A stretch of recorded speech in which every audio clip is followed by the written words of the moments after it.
Hello mga kasukilab! Nandito na naman si Mami Isay, ang tinderang mangyan ng Oriental Mindoro. For today's video nga mga sukilab ko ay eto na, pinanindigan na nga ng Mami Isay nyo ang paglilinis sa kanyang tindahan.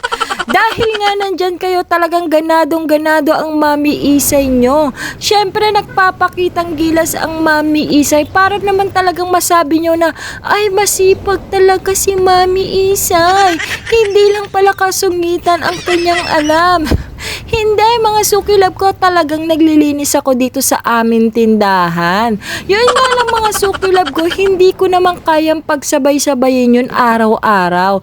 Dahil nga medyo madami-dami na rin yung paninda namin dito mga sukilab ko. Kung lilinisin ko lahat yan, ay talagang mapapagod ang Mami Isay nyo. At baka naman pag napagod ang Mami Isay nyo, ay mas lalo siyang magsungit. Kaya naman hinihinay-hinay, kumbaga inuunti-unti ng Mami Isay nyo ang gawain dito sa tindahan.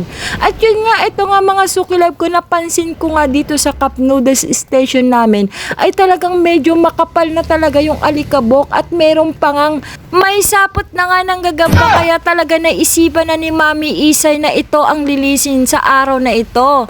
At yun nga mga sukilab ko, lagi nyo din tatandaan na napaka-importante din sa tindahan na malinis tayo.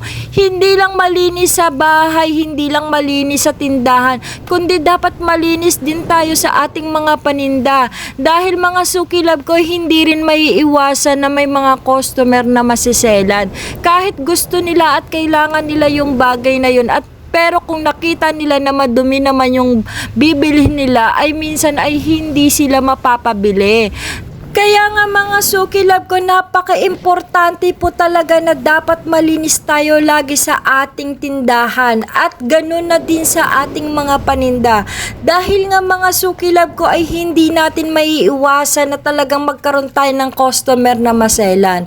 At lagi nyo rin tatandaan mga sukilab ko, kung tayo din ang nasa sitwasyon ni customer, ay talagang hindi rin tayo mapapabili. At lagi nyo din tatandaan mga sukilab ko, yung mga customer ay lagi nyong ihalin tulad sa ating sarili para naman si customer ay mabigyan natin ng magandang serbisyo at magandang quality ng paninda na meron tayo. At lagi nyo rin tatandaan mga sukilab ko, kung kaya nyong habaan at habaan pa ang inyong pasensya sa mga ganitong klaseng customer, ay habaan pa natin talaga.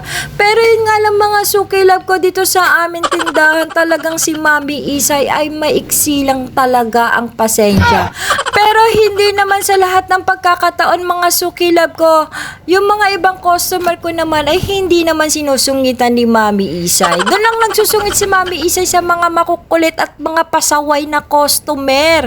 Pero lagi nyo rin tatanda mga sukilab ko, talagang habaan natin ang mga pasensya natin. Yun lang mga sukilab ko for today's video. Ayun lang ang may share ko sa inyo. At dito nga ay tapos na maglinis ang Mami Isay at pawis na pawis pa nga.